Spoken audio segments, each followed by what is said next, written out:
Hey, everybody, and welcome to episode 146 of the Self-Publishing Roundtable. I am your host, Wade Finnegan, and I am joined this evening by my two lovely co-hosts, Krishan Keller-Hanna. Hello, all. Ooh, like the wave. And Robert Chazz Chute. Of allthatchazz.com, and for people who disagree with me, I believe in making them into coats. Our special guest this evening is author T.S. Paul, or Scott, if you like to call him that. And he's on tonight. I've actually been kind of excited to talk to him because he's doing some things that, let's just say, are out of the ordinary for what most people would say to do when it comes to indie publishing. So he's a science fiction writer, and he does a lot of shorts, serialized, small books, medium-sized books, releases books all the dang time. Every 2 weeks. Yeah, and gosh darn it, he's doing well. No, not gosh darn it. Good for him. He's doing well. So that's why we asked him to come on. So, oh, Scott, well, let's start hitting him now. Yeah. Scott, thank you so much for... You're very welcome. Thank you for inviting me. Yeah, see, even after your friends came on, you still did it. So I don't know if that makes you. I mean, they pick on me, but it's okay. I'm used to it. You have to if you're going to write short fiction, you need to have a very thick skin. Damn, that sounds good. Hear that always advice, guys? Right after that. Yeah. So, Scott, tell us a little bit. By the way, if you're looking for his books, it's under T.S. Paul. Okay, so all of his books are under T.S. Paul, but he is Scott Paul. That is his name, for real. It is my name, for real. It's my real name. There's been a lot of speculation about that. I actually, when I was in college for a very brief time, somebody did call me T.S. Paul. They called me T.S., and I let it go for a couple of months, and I'm like, you know what? I don't like that. Start calling me Scott, because I'm not listening for it. It's hard to get called by one name, and Yeah, and now you're going to be stuck with T.S. Paul forever because all the things we haven't. So. Not a fan of World According to Garp? Well, yeah. I didn't use Scott Paul as a pen name because there's a winemaker out west called Scott Paul, and there's a gentleman that makes, let's call it otherworldly sex stuff. And he's got a website called Scott Paul. And I decided, no, that's not a good idea. So let's not have my followers going to those two places. I'm suddenly intrigued by the other guy. You Google the other guy. I'll let you do that in the quiet of your own home. Awesome. Well, I'm already not wearing pants, so we're off to a fabulous start. Go ahead. Yes, we're off to a great start. So I think Scott is the only person who's wearing pants at this point. You would be wrong, actually. Oh, wow.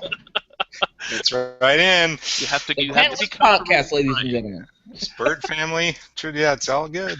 All right, so tell us a little bit about yourself, though, Scott. How you got into writing? How'd you get to the point here? I have a background in retail, and I work with the casinos, and I ran a bus station once, and I was a disc jockey. I've done a bunch of different things. So I have a BFA in telecommunications, so I learned how to do the radio thing. Worked in the industry just a teeny tiny little bit, and then went to go work for Greyhound.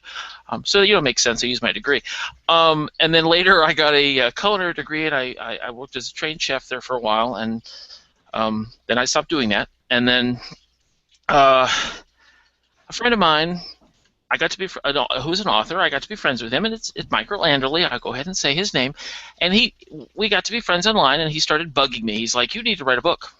You need to write a book." And after 2 weeks of "you need to write a book," I'm like, "Okay, fine, I'll write a book."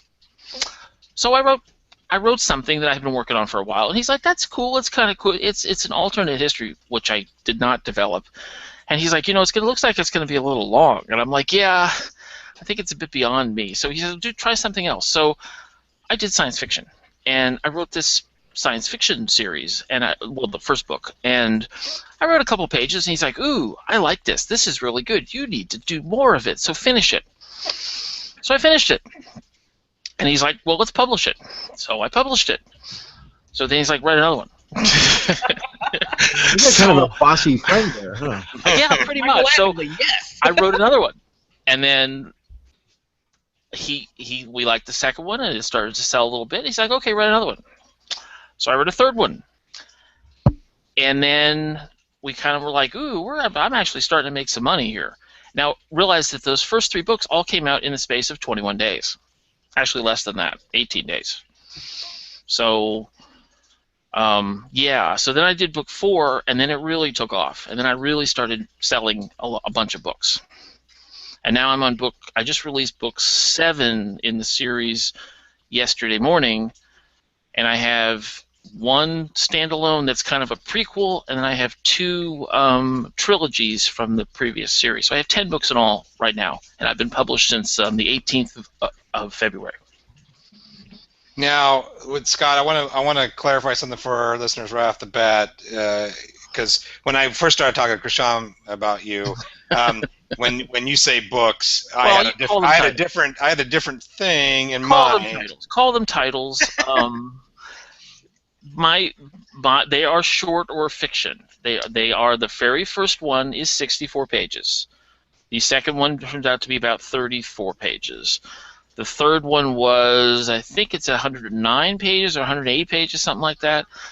And then the book 4 was a little bit longer, and then book 5, 6, and 7. 7 is the one that came out yesterday, is actually 180 pages, and that is the longest one I've written. And that took 8 days to write. And in word count, that is 35,000. Right, 35,000 words. So you started off writing somewhere between 10,000, then 12, 8, but yeah. Yeah, 12,000, 8,000, and then in that range, and started going higher and higher. Yes. Okay. So a solid novella, what a lot of people would say. You could call it that, but what makes people have said that I'm insane is that I put the books out the titles out as solid books, and price them for $2.99 each. Mm-hmm. And did you bundle, or just individual titles? Individual titles, $2.99. The only ones that are bundled are the trilogies, and those are $7.99. Mm-hmm. No free, no 99 cents. I don't believe in free. No free, no 99 cents, $2.99. Why? Why what? Which part? Oh, I'm sorry. Let's start from the top. Why did you price them at $2.99? I priced them at $2.99. It was accidental, and I said this on another show. I actually did it accidentally. To be truthful, I didn't think I was going to make any money because I have a background in book sales. I was a Walden Books book manager for a while, and new authors don't do anything. So I just put them up there because why not? We'll see if I can sell any books and make money. I didn't think I was going to do anything. So when you first put your information into the screen, Amazon makes some suggestions on what they think your book should be priced at. Well, they automatically suggest $2.99. So I said, okay, why not? And put it at $2.99. So then when it started to sell, when the next book was ready for the next book, I just left it at $2.99 for all of them, long or short, whatever. And some people say that's crazy, but I've sold 5,400 books in 3 months at $2.99. That's freaking awesome, by the way. That's not crazy. That's awesome. And I show these numbers to people, and they don't believe me, and they're like, "There's no way you're doing that." And it's there. I mean, I will admit, for February, for the first 10 days I was published, I did only make $150. You make it sound like that's a bad thing. Yeah.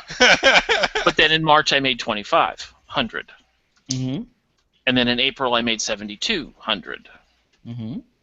And then last month, more than that. Yeah, 8,000. now we're just good. Now you just make us feel bad. 8,000. And then right now, well, let me put it this way. Yesterday of Book 7, when Book 7 went live yesterday, I sold 131 copies, not of Book 7, but all the books together. Of Book 7, I sold 50. That's fantastic. That is So awesome. each successive book pulls the rest of the series. So when the new Athena Lee book comes out, people snap up for the previous books. I have noticed that if I put out a non-Athena Lee, like a trilogy book, which technically is part of the series but not, and when I put the prequel out, it didn't do that. But when I put a regular Athena book, it pulls everything, and I'll have a fantastic first day. Today, not so much, but it's Thursday. Thursdays don't do well. No. And that is what do you attribute that to? What do you think that it's is? just, well, see, because I have a retail sales background, I contribute to middle of the week. People are working. People are spending time with their children. They read on the weekends. Or they're, like my wife said, they're poor. And they're waiting till Friday to buy things because, you know. But the $2.99 price point is awesome because you can get. People don't even think twice about it. It's the same price of an app. You know, people they'll say I'm buying this. It's $2.99. They don't even think about it. Right. We're looking at sales right now. I'm at 45 units. So for the day, which is not fantastic, but it's not horrible either. Right. No. Now, so you made a comment earlier, backtrack here a little bit, about you don't believe in free. No, I'm turning on Book Report. It does the chingy thing because I like it. So the KMP on that today is 22,000 right now. Nice. So I don't believe in free because in retail sales you don't mark things down, you mark things up. If it's not selling, you make it more expensive. You don't make it cheaper because people think it doesn't have any quality. You know, I used to think that if people were giving away books for free, why were they doing that? Is it not any good? Are they just trying to give it away because they want people to buy it because they're not good? So in retail sales, you know, you mark it up. You don't make it down because if it's higher quality, a higher price, people think, hey, that's a better thing, let's get it.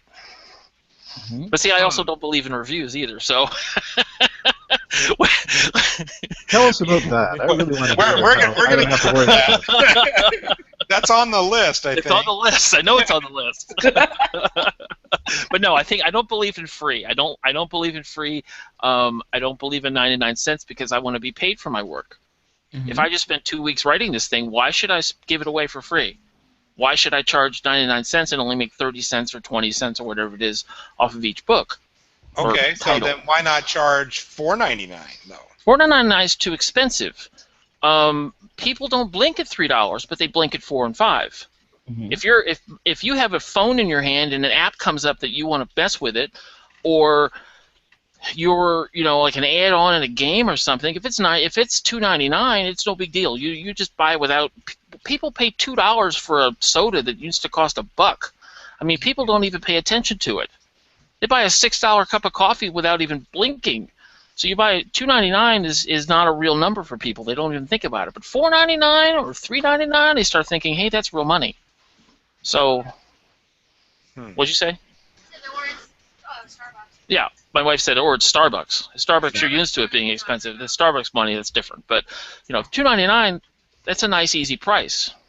$1.99 or 99 cents or free, to me, has always meant poor quality or I shouldn't be buying that. And I realize that's against common wisdom. But most everything I have to say is against common wisdom, so it's okay. I'm still making money. And that's probably the bigger point right there. How about advertising? Have you done any advertising? All I have done, I did do one BK Nights because everyone said I needed to do that. But because my books were not 99 cents, I got a very small return on it. But that's okay. I pretty much only do Facebook ads. And did you know how to do Facebook ads already, or was it? I did not, but it really wasn't that hard. I sat and stared at it for a while and played around with it and did some funky things and did a couple of out-of-the-box things, which were kind of fun. You could play with the analytics on it and kind of tweak it a little bit and aim it at different people. So I did a few goofy things. I did one because I'm in science fiction, and I discovered that a large majority of my readers are women. I tweaked one of the analytics, and I did women who like science fiction who live in English-speaking countries, and then I posted a picture of our cat, and I boosted it. And I added to the list the women who live in those countries who like science fiction who also like cats. and then I boosted the picture for like $10 and sent it out to those countries for like 4 days and picked up like 600 likes. And then the next day I posted, when it ran out, I posted my newest book and then boosted that, and it went out to all those people. And I picked up sales that way. So I did funny stuff. But it works, and it's very interesting. So I like Facebook. I like messing with the Facebook ads. I've picked up about 1,500 likes on my Facebook page in the past couple of months, and a lot of them are like very strange names. My mother even commented on this. She's like, "Who are all of these people?" It's because I aimed my Facebook ads at countries I'm not selling in on purpose. And I actually picked up 2 sales in Japan that way. So I haven't picked up any in the other countries, but you never know. There's always a first time. Right. So you are wide then with all of your titles? No, I'm only in KDP. I'm in Select. Oh, okay. I only do Select. And what is the reasoning behind only doing Select at this point? Because I'm getting 2 paychecks from them and not 1. Mm-hmm. Go ahead. Because I have enough KMP sales. Well, I mean, you look at my sales today, and I'll give you the numbers. Right now, I'm at 45 sales with 22,274 pages read. Mm-hmm. So that's about, call it $230 roundabout for the day so far. Half of that is page reads. If I was just going on the royalty sales, it'd be $100. Okay. Why don't I get the other 100? It's practically free. Right. What I'm trying to do is trying to get your insights on why you decide to go Amazon only, because that is a very big debate. I like Select. Mm-hmm. See, there's a Barnes & Noble. Barnes & Noble is about the only bookstore left around here in the St. Louis area. Right. Everything else is gone. Mm-hmm. There's some Books A Million, but those are actually sort of owned by Barnes & Noble. So it's, the Barnes & Noble's it out here. And I have nothing against the stores themselves, but they're doing the same thing that Borders did, and I used to work for Borders Group. So they're very slowly driving themselves out of business. So why would I be with a company that I know in 5 or 6 years is going to go down in flames? Because Borders did the same thing. Mm-hmm. And they made it too hard for people to buy books. Mm-hmm. So I'll stay with Amazon for right now. Right now they're the big boy. All right then. So let's go on and talk about your writing process. As you've mentioned more than once here, you're on a 2-week cycle. I am in a 2-week cycle. I put a book out yesterday.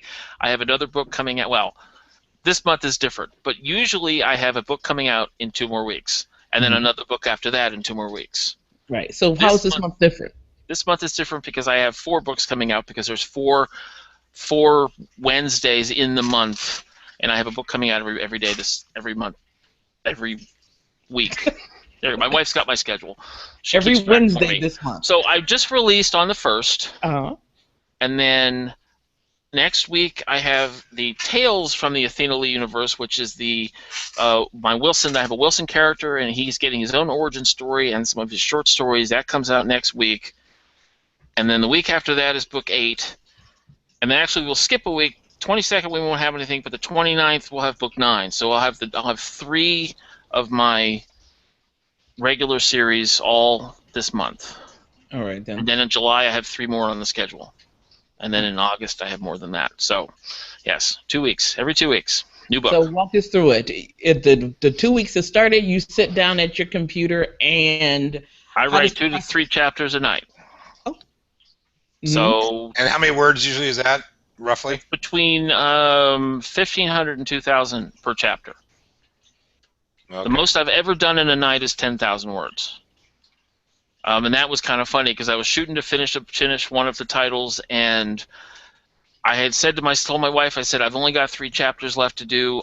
I can knock it out, no big deal. So 3 chapters turned into 5 chapters, which turned into 6 chapters, which ended up turning into 10 chapters, at all at 1,000 words apiece.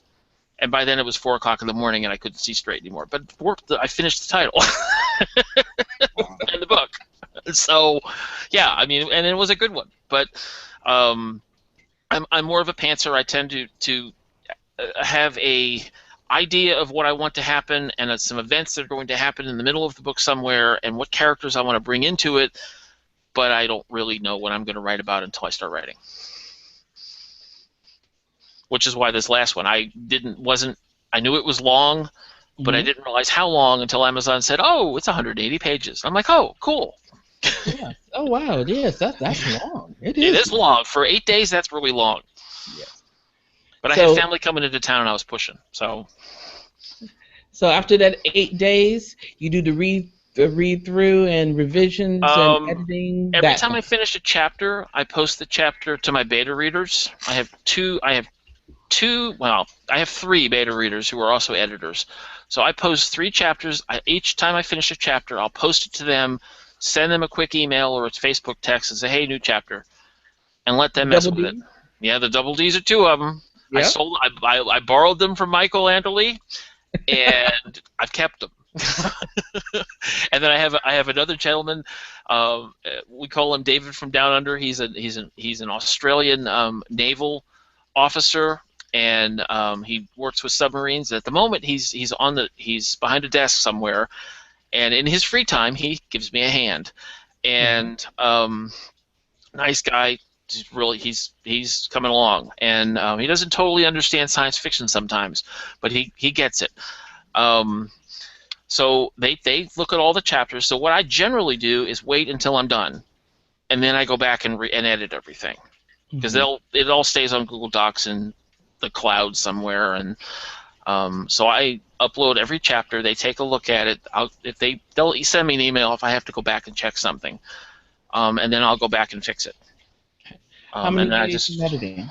Well, it depends. I mean, if I put up 3 chapters a night, that gives them time to look at it. So I'm done in 8 days. When I was done in 8 days last week, it took me 2 days to get it edited. I'm also running it through ProWriter 8 or ProWriter, that one too. But I run it through that before I send it to them. So, and that's new. I just started doing that with this past book. And you find that it works pretty well? It works okay. It gives me goofy readings occasionally, but it doesn't. I don't think it. Well, from what I understand from reading the instructions, is that it does grow with you. You know, after a while, it'll start to understand what your writing is. But I use a few strange words because some of them are made up and some of them are futuristic and some of them are like, what the hell? So, I mean, I do use a few because it's the future. I can get away with that. You can get away with that in sci-fi. So it does kind of freak out a little bit when I say something strange. But it works okay. It catches probably about 90% of the grammar errors. And then my team takes care of the rest of it, or I'll catch it as I do my read-through. And I've got it down pretty much to a system. It takes me 5 or 6 hours to do about half the book. I mean, that's hardcore looking at each line and, you know, doing a read-through. So it'll take me a good 2 days to edit it. That's pretty fast, because I have worked with ProWriting 8 too, and I do like it a lot, but I find that it slows me down quite a lot on the one hand. On the other hand, it probably makes the beta reads go a lot faster. Well, I run it through that before I post it to Google Docs. So I run it through that, and I let it do its thing, and then I change whatever I'm going to change, and then I just activate Google Docs and send it off to my beta readers and let them do it. And I ignore it for a few days and then let them get caught up. Because, you know, usually I'm ahead of them by about 6 chapters. So I let them get caught up, and then I hope that at the very end they're almost done, and then I just push through and try to get it up as fast as I can. Lately it's been taking Amazon 12 hours to put my book up, but night before last it took an hour. So I put it up at 2:30 and it was ready by 3:30, and I was like, awesome! Couldn't see straight anymore, but went to bed. That's cool. It had sales immediately, which is cool. People were waiting for it. So that's awesome. What about covers? How do you do covers? Okay, so the first 3 covers that I did and the trilogies, I got through Dreamstein, because I don't know that. Dreamstein's it's where a cover designer would go to. It's a clip art site. Okay. But they're actually pre-done pictures that you could use for a cover. And I had that, and I passed it off to somebody to do the wording for me. And then when I got to book 4, I decided I didn't want to use those anymore because I don't hold the rights to those, and somebody else can use them. You know, they can take the same picture and make a cover out of it. And while I understand that that's kind of the business, I wanted to do something just a little bit different. So I went on DeviantArt, and I found a couple of artists that I like, and I cut a deal with them, and I purchased already done artwork. I did not commission anything. So both of them had very large galleries of already completed works, and I purchased an artwork from them and used part of the work, not necessarily the entire picture, as my cover. And it works. And I paid very small amount of money for them, probably 10% of what most people pay, because I'm not commissioning it.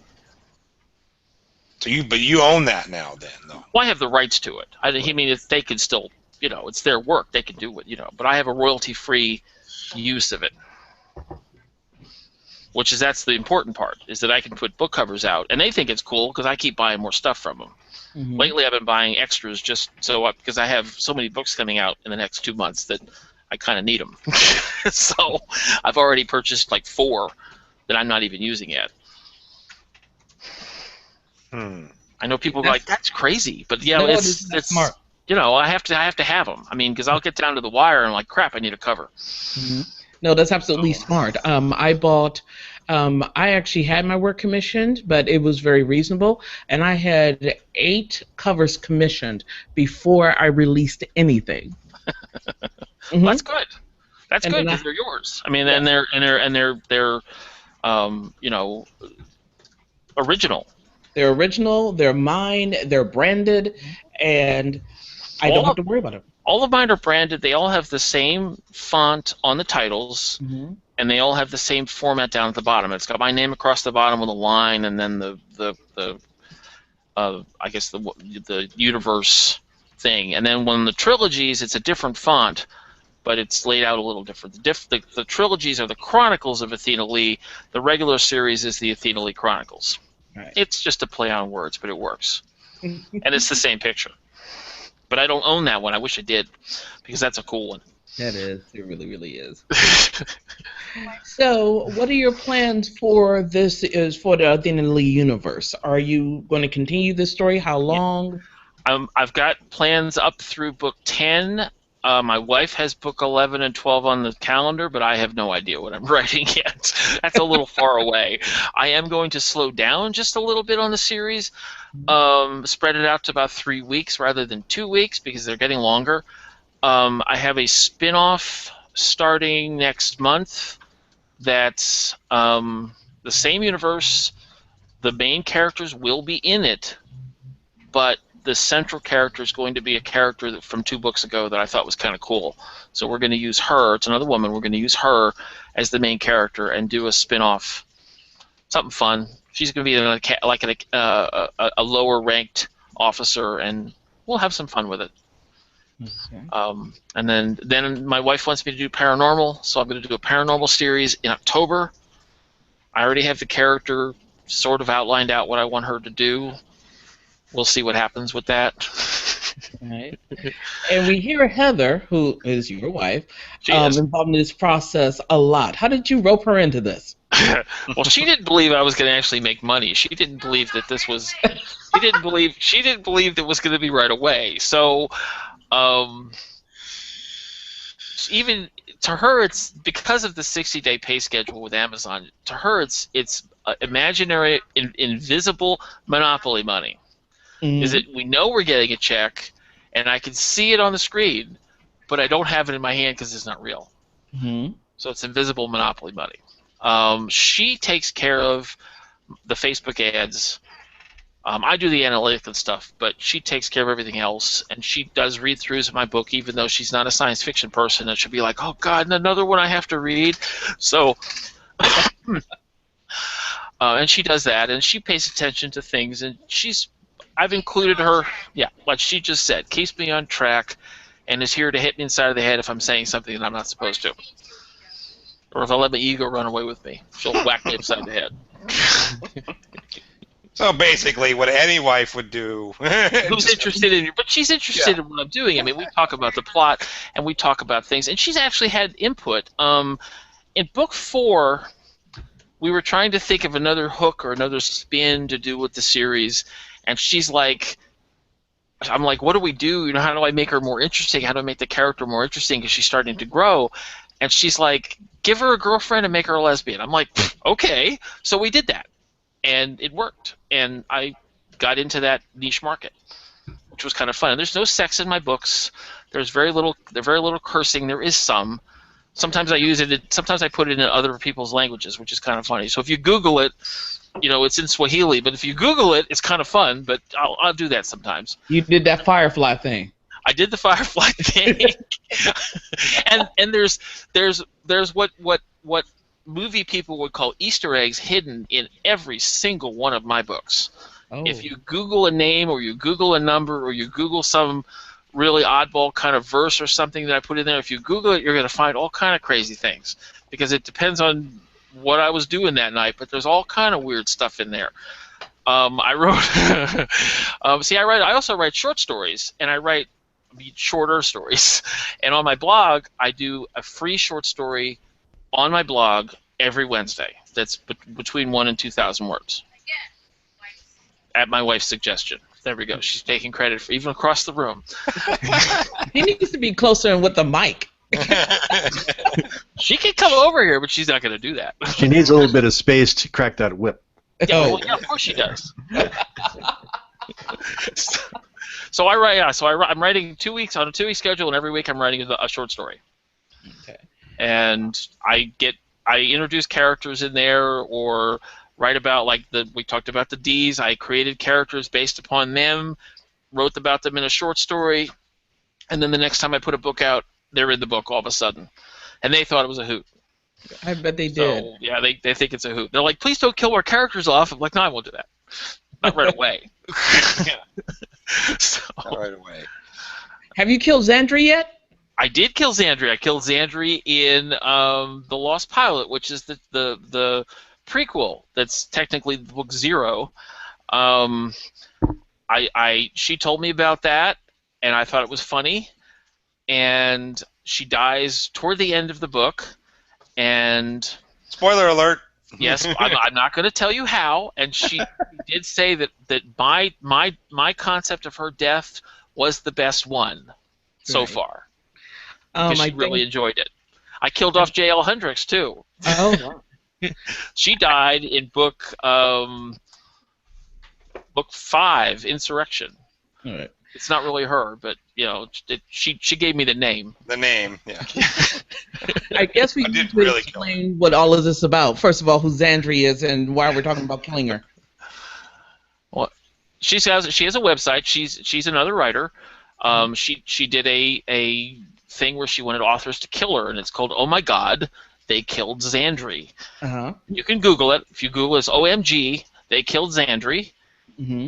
and she's got a bunch of different authors to write about her, and we give her the paragraph or the whatever of her dying, and she posted it on her blog, and it's funny. It is. It's funny, and I talk about that in my author notes at the end of that book because I just thought it was funny too. Yeah, she died in Black Golden Sage, so yeah, she's gonna get a bolt through her head. So. Well, she gets eaten by something. I'll just say that. I won't say what, but she gets eaten by something, and it's actually pretty funny because you really want her character to die. So it's one of those things. We had a lot of fun with it, actually. Now, I know you say that you don't read reviews and you don't care about reviews. Oh, we're gonna do this one. I read my reviews, but I don't care about them. Oh, My okay. wife actually tells me to stop reading the reviews. That's where the hand comes into play, and she hits me upside the head. Oh. Because their opinion. It's 20 years ago, 30 years ago, when we didn't have the internet. If someone reviewed your book, they were usually a magazine or a newspaper or some sort of literary society or something like that. And yes, the reviews sort of mattered because those are quote-unquote the professionals of the book business. Those are the people who did the reviews. These days, it's Billy Bob who works at the gas station who's giving you a review. It's not a literary person. I get crazy reviews. I get crazy stuff. I get people who give me. Here's a good example. Someone gave me 2 stars on one of my books because they said they liked the book, they liked the characters, but they were going to give me 2 stars because they thought I was including too many new characters. What the hell is that? So I mean, it's all opinion. Too many notes. What was that? Your music has too many notes. It's all opinion. Authors spend thousands of dollars and way too much time trying to get good reviews when you could be writing. Mm-hmm. I don't worry too much about it because half my reviews are awful, and the other half are great. I had a gentleman post on one of my books. He said, "How come I can't give a 0 instead of a 1?" And then the review the next day was 5 stars. So what is that? So it's all opinion. I mean, if you're buying a car, yeah, you're going to read a review. But if you're buying a book, it doesn't matter that much. I mean, I'm worried if the wheel's going to fall off, but I'm not real concerned if the pages are going to stick together. So, I mean, you know. And people are going to come after me like that and give me bad reviews again. But that's okay. I'm used to it. I have very thick skin. It's fine. I still sell books. Yep, that's true. Still sell books. So. I still sell books. And I had, just after I did the last podcast, I got really bad reviews. And I'm not going to say that people in our industry did it, but they probably did. So it's okay. Mm-hmm. I'm used to it. It's fine. I don't really read them. I don't answer them. God, no, don't ever answer them. But if you look on my Goodreads reviews, if you're going to use Counterpoint, all of my Goodreads reviews are really good.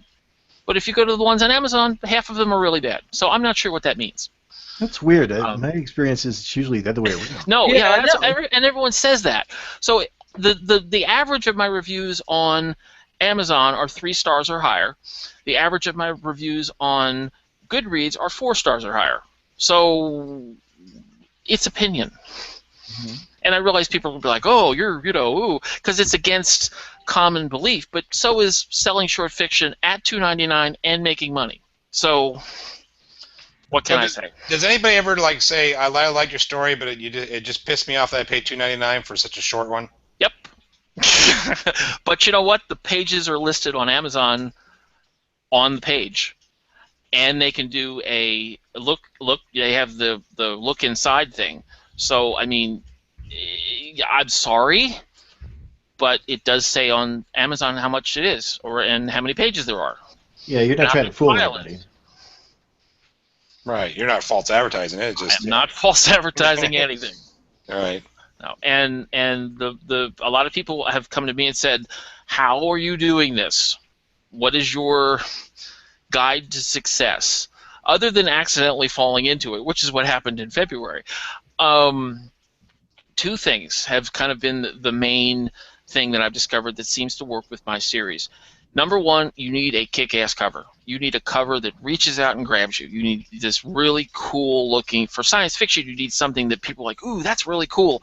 I want to read that book. It doesn't matter what the reviews are. Cool cover, read the book.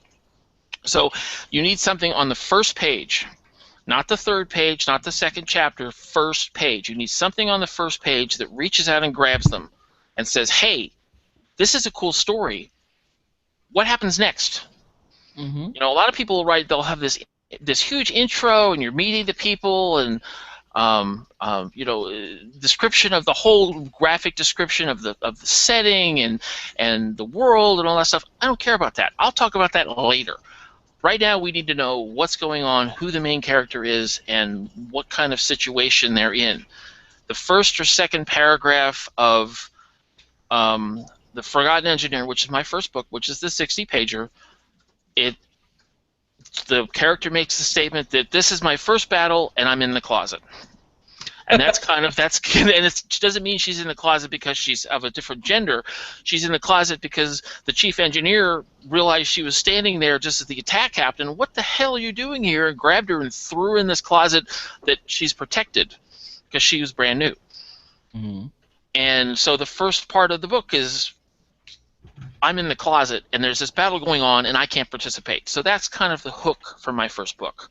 So you read that, you're like, ooh, and you want to read more. So you have to have a hook in the beginning to get them, or you're going to lose them. If somebody has to read 5, 6, 7, 8, 10, 12 pages, they're not going to read your book. They're going to change gears and go somewhere else. Mm-hmm. And that's what I would do. Do you think that's more of the way people are conditioned, or getting conditioned, or are conditioned nowadays? I mean, I think if I think back, to books and the long introductions and stuff, is because people went and bought a book and they knew they were kind of in for a long haul. And when I worked at Walden Books, people would be like, they'd look at the cover, they'd read the back. They didn't care about the 12 pages of reviews inside. I mean, that's if you looked at like some of the books like Jordan and even Martin and some of the others, is that in the paperbacks there's 12 pages of, oh, this book is great and blah blah blah. People don't look at that. So they look at the back, they look at the front, they might flip it open and read the first couple pages and go, hey, I'll read this. But if they stick it down and pick something else up, I mean, it didn't get them in the first couple pages. With ebooks, they have infinite choices. So they can pick up the first page, and if they don't like it, it's not like they paid for it, especially if it's in KU. They just grab another one. That's what I did before I started writing. Michael Anderle speaks about whale readers. That would be me. Mm-hmm. I might be one of those people that blew Kindle Unlimited's numbers. They kind of expect most people to read 4 books a month. I was reading 40 books a month, 10 books a week. So and now I'm reading like 2 a month, if that. But for a while there, for at least a year, I was reading 40 books a month. So you read the first couple pages, and if it doesn't work for you, you just drop it and go pick up another one. Mm-hmm. So I mean, if your book doesn't grab me, I'm not going to read it. I'm definitely not going to buy it. Right. And trust me, I have a lot of books. Oh yeah. So you almost what have I got to from that little bit there is too, if you like to be a reader, don't become a writer, because then you won't be able to read anymore. You're never going to read again. Yeah. I was actually reading one of Mackie Chandler's books last night. I've read it before, and I was only reading it because I thought I'd start the series over, but I got about 3 chapters in, and I was like, man, I'm too tired to read this, and that's bad. For me, that's bad. Yeah. So yeah, I just All right, Scott, are you still working a day job? I am not. You're not. I was on disability, so I write pretty much all day. Okay, so that makes me a little easier too to pump Of these. course, I'm not. And I don't have children. I have a cat. Even Same thing. and we have a turtle too, but we have a cat, and the cat kind of rules the life. He gets me up at the crack of dawn, and yes, and I do write about him in the book. I dedicate all of my books to the cat and my wife, of course. And I have written him into the book twice. I had a lieutenant cat who died, and I had a Captain Merlin who died, and Merlin's the name of the cat. So you could tell I was tired. I needed a name. The cat was right there. So, The cat was on the keyboard. Might as well be in the book. Basically, yes. I've done it more than once. So, and I do use, like I said before, I use him in my Facebook advertisements sometimes. And it works, because people like cat videos for some weird-ass reason. So, whatever. Because cats are awesome.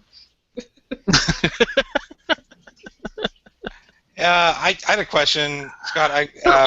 Earlier on, you mentioned that you found out that women read your stuff a lot. Yes.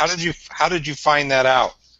I did a giveaway, just for the hell of it. I did a giveaway, and of the 300 or so people that clicked on my books, that clicked on the Amazon thing, and won or quote unquote won the book, all of them were women. So that's they had there were 10 books to give away, but I only gave away 6. But of the 300 people that clicked on it, all 6 people who won the book were all women. So I mean, men do read the book. I get crappy reviews from men.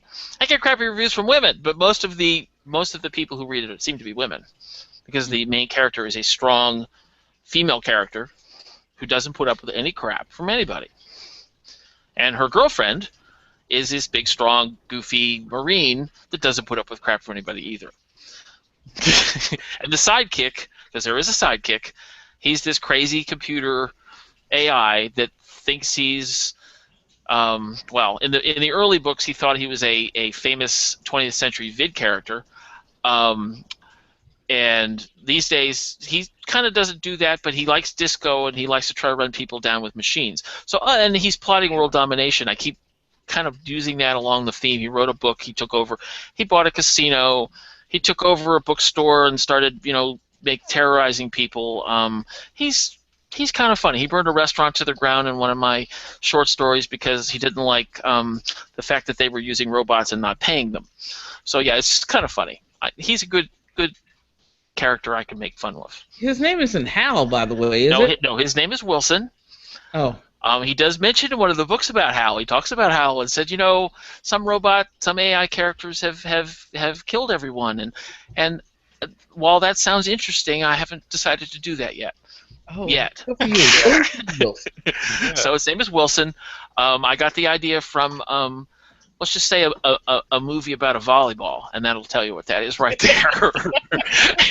And but he's an actual AI, so he doesn't have physical body. He's no physical body, and he does crazy things, and he's got his own agenda because he is an AI. He has free will, and he does. He's plotting world domination, and he's taking over robots and breaking into computers and excuse me, and doing crazy things. Like most recent short story, he tells Athena that he wants a pet because everyone seems to have pets. And she's like, you're an AI. You can't have a pet. You don't have hands. Who's going to feed it? Who's going to clean up its poop? Not you. You don't have hands.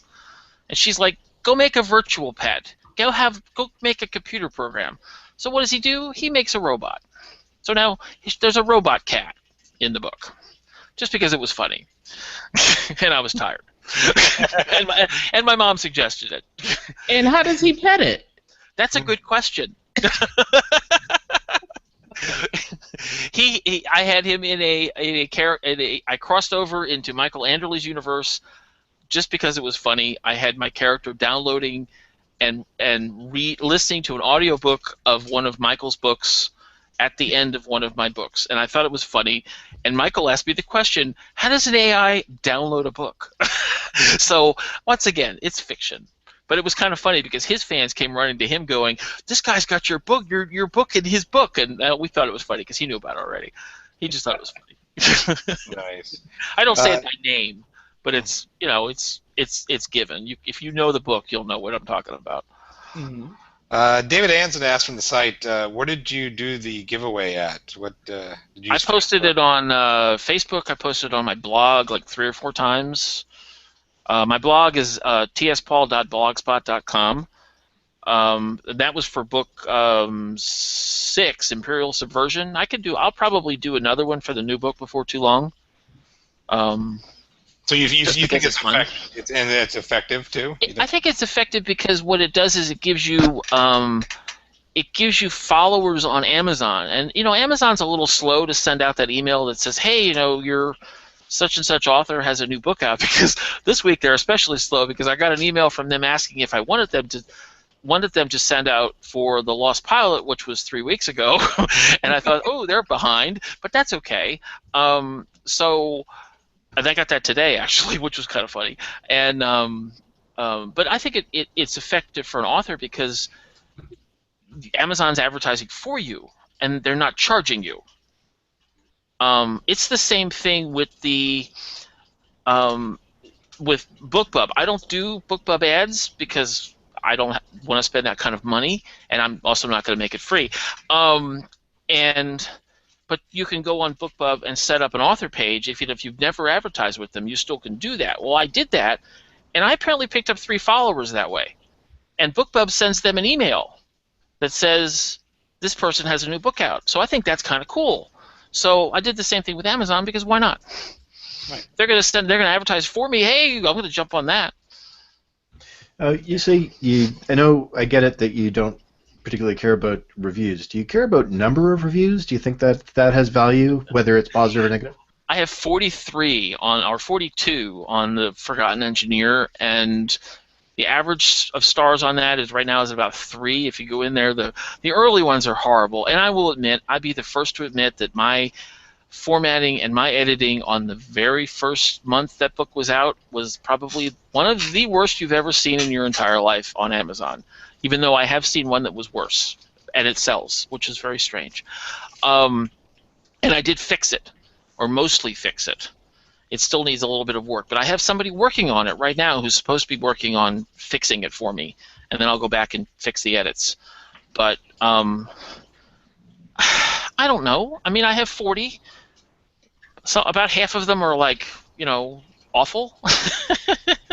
The rest of them are pretty good. A lot of people like the story. They don't really care too much about the minor edits, and most of it is stuff like spell check errors or 2, 2, and 2. It's the wrong one, or there's a comma in the wrong place. I was not a good English student either in college or in high school, and my teachers would be horrified that I was writing books, but it's okay.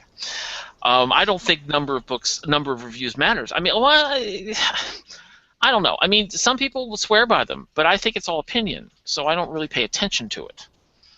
Mm-hmm. David, I don't know how to answer your question. I'm sorry. No, I think you made a noble attempt. David Anson from the forum says, where did you do the giveaway? Facebook? I did it on Facebook. I did it on Facebook. I did it on my blog.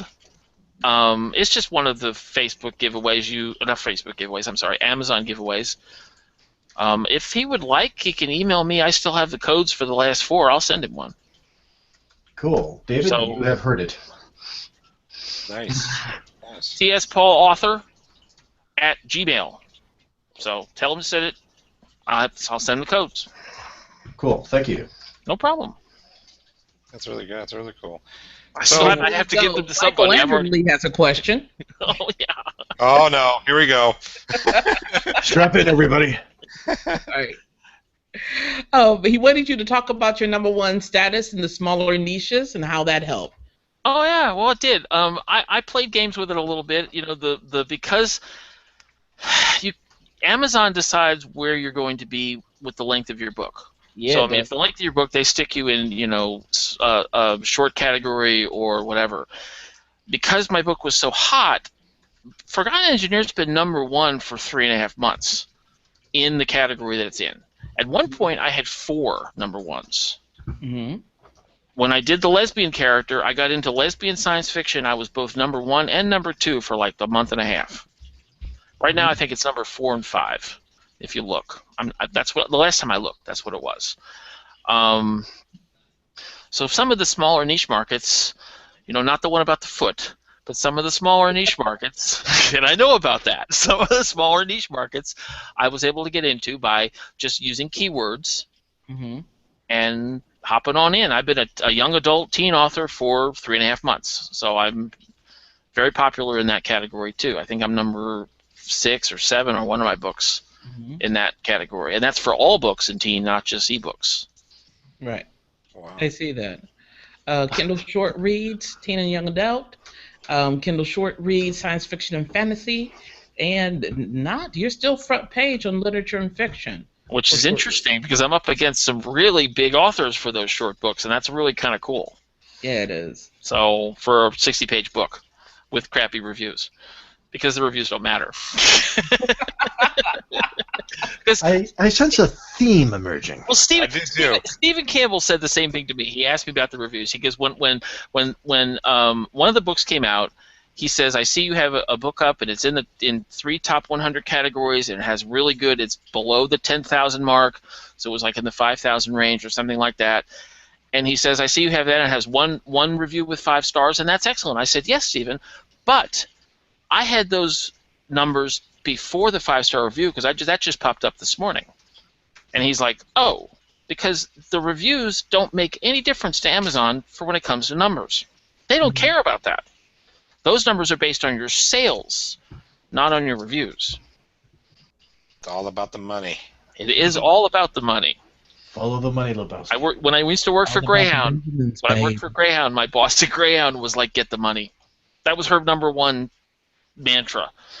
I don't care if you have to send them. I was in southern Georgia, and I worked at a little tiny station in Valdosta, Georgia, and she said, "I don't care if you have to send them to Atlanta to go to Texas, but get the money." The money. So He works for the mob now. probably she was German. She had this really cool accent. So yeah, it was just not something you find in South Georgia. Get the money. Get the money. Oh well, it's very interesting, Scott, to listen to this because I mean, Well, I'm sorry. Like I said, I try not to, be. no. I'm This sorry don't to- apologize.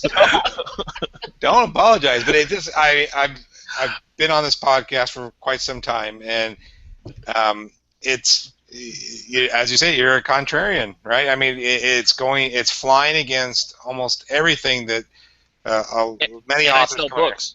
And I sell books. And you sell books. How much is it now, honey? Do you sell it tracking? My wife can tell you. She'll pull that up real quick. If I do it, it'll slow my computer down too much. But yeah, I mean, it's really interesting and it just goes to show there is no. We get these rules, we get these set ways to do Well, things. see, who sets the rules? Who are they? Who sets the rules? Right. I mean, Self-imposed. how many books? So we've got 45 sales, and the KAMP is at. It should be right there. I hit it when So Mama did. 45 sales. So 45 sales, slow day. I've got. For some people, that'd be a good day. That's relative too. Slow day for you. So 23,417 for KAMP, with 45 books sold, and that's all 10 books. And tell people what KMP stands for. Just Kindle. I'd have to look at that again. it's the page reads. It's the page reads for Kindle Unlimited. yeah, it's all for those that aren't in Unlimited. Yes. Might not, yeah. My wife says the KEMP, which is the Kindle Unlimited page reads, is actually at the moment doing better than the book sales. And a lot of that's due to the new book, because the new book's pushing around 6,000 pages read. But I've had over 1.5 million pages read since February. Can't argue with that number. And all the numbers, all the pages, and remember, most of my books are very short, less than 100 pages. So that's a whole bunch. Yeah. And they're reading it to the end. They are. Yeah. They are. Yeah. So go ahead. Yeah. Well, no, it's just really cool. It's very enlightening, and I appreciate your willingness to be so open. Well, it's people don't believe me. I mean, Krishan's the same way. I've had conversations with her. She didn't believe me until I showed her the numbers. Nope. Stephen Campbell didn't believe me until I showed her the numbers. Wanted to, didn't. People don't want to believe it because common thought is that short fiction doesn't sell. Yeah, that's true. That's true. But look at the erotica market. Those people were making big money. And my wife just said sex always sells. But the erotica market's making big money. And I just came across in the lesbian genre for science fiction, there's an author that I've looked at a couple of times named Eric Schubach. I think it's a woman, but it looks like a man. And it's a 20-page science fiction novel for 99 cents. That's super short. That's as short as Amazon will let you do. Mm-hmm. And that was 99 cents, and that's in science fiction, and people are buying that. So, well, my wife says it's because it's 99 cents for 20 pages, but still, that's really short. So I don't know. The short fiction market is wide open for anybody who wants to get in. Mm-hmm. Oh, that's a good point. And for that's just an hour. So yeah, we are at the top of the hour, and again, it was really interesting talking to you, Scott. So I appreciate it. We appreciate you coming on. A couple of things, a little housekeeping before we get out of here tonight. Our cross-promo giveaway is still going on. Check us out on Facebook. Check us out on our website, selfpublishingroundtable.com. if you want to get into that. No blab this week, I do not believe, but Krishan, do you have anything that you wanted to talk up? Yes, Black Golden Sage and Daughters of the Flood from the Allazar series are available for pre-order on Amazon, and find me on Facebook at Amazon/Allazar Universe, ALLAZAR Universe. Nice. And Robert, anything coming in your way? As always, I am at allthatchazz.com, and I'm also on Author Strong Podcast all this weip, so have a listen. Have a listen. And for the rest of the month. We do like those folks over there at Author Strong, though, so that's a good podcast to check out after you listen to ours, of course. Right. And I just put a blog post up yesterday over there on the Roundtable website. You guys should check us out, southpotionroundtable.com. All right, we will be back next week. I can't remember who our guest is because I'm not prepared, but we'll be back next week, so just check in. Robert is our resident Canadian. By the way, I love Canadians. What? Liar! Robert, do you have something to say? I do. I just want everybody to know that I love you all so, so much. And I'm picturing you all in negligees. Especially you, Wade. Especially Okay, it's time to leave. Good night. Good night, everybody.